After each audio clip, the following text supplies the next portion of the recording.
not one of us.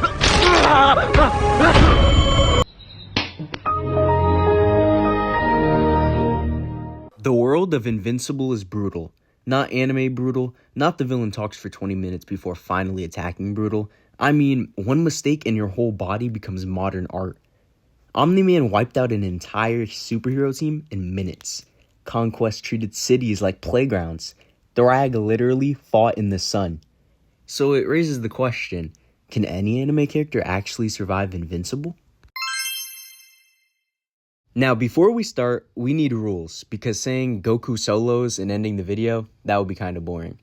We're judging characters based on 3 things. Number 1, can they survive the Invincible universe? Number 2, can they beat top-tier Viltrumites like Omni-Man or Thragg?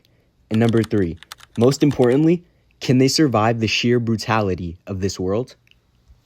Because in Invincible, strength alone isn't enough. You need durability, speed, awareness, and honestly, trauma resistance. Some anime characters are insanely powerful, but mentally, they'd collapse after one conversation with Omni-Man. Let's start with the characters who are absolutely not surviving. Now, first on the list is Eren Yeager. You know what? Throw the whole entire verse in it at that point. The Founding Titan is terrifying, but in Invincible, Eren is basically a giant target with no speed feats even close to Viltrumites. I mean, look at what Anissa did to this giant target. I mean, completely speed blitzed. It wouldn't be a question. Now, Omni-Man literally flew through an entire civilization faster than Eren can throw a punch. The rumbling? Cool. Thragg would fly through every colossal titan like he's late for work. Okay, guys, I know what you're probably thinking. Come on, man. You're just going to say all these weak verses. I'm just going to throw them all out there. Demon Slayer, Attack on Titan.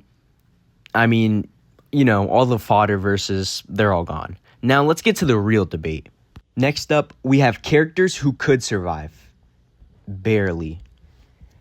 Starting off, I have Gojo, Satoru Gojo, the one and only, obviously, from JJK.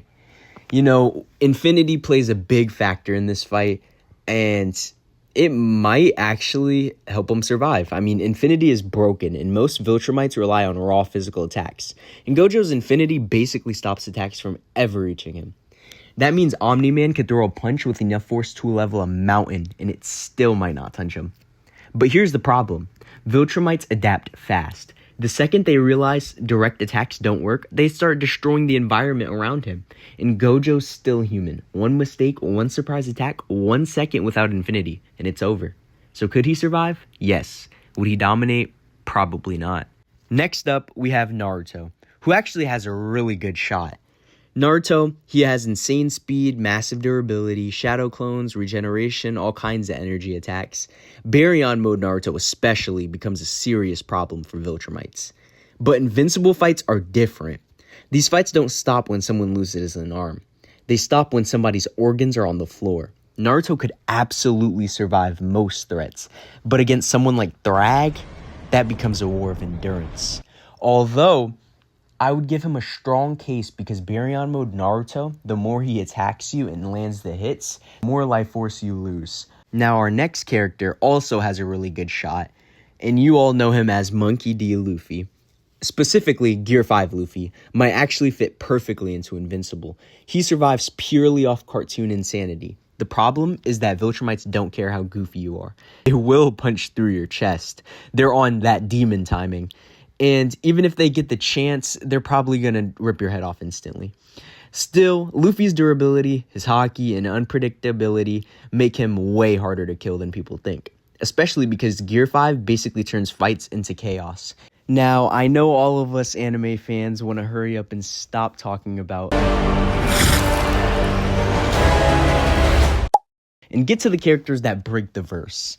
So, without further ado, here we go. Starting off with Saitama. Okay, Saitama isn't surviving Invincible. Invincible is surviving Saitama. This man sneezed Jupiter apart. Omni-Man would genuinely look normal compared to things like this. Conquest? Dead. Thragg? Dead. The entire Viltrum Empire? Gone before the intro finishes. Saitama doesn't just win. He accidentally turns Invincible into a comedy. And now, the moment a lot of you must have been waiting for. And then there's Goku.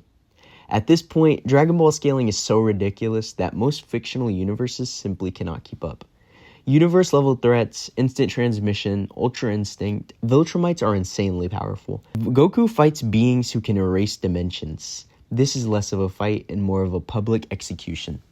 But honestly, y'all boys, the anime character that might fit best in Invincible isn't the strongest one. It's someone who can mentally survive that world, because Invincible destroys people psychologically.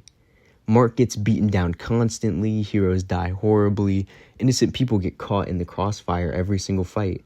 A lot of anime protagonists are strong, but they still believe the good guy always wins in Invincible. Sometimes the good guy gets ripped in half. So can any anime character survive Invincible? Some definitely can. A few completely dominate, but most, they wouldn't even survive the first episode. But now I want to know your takes. Which anime character do you think could survive the Invincible universe, and who gets destroyed instantly? Drop your answers in the comments below. If you enjoyed this video, subscribe because we're going to be doing this way more. Hey guys, I really hope you enjoyed that video. I'm getting better and better with each upload, and if there's anything I can do to improve these videos, please let me know in the comments below. Bye bye.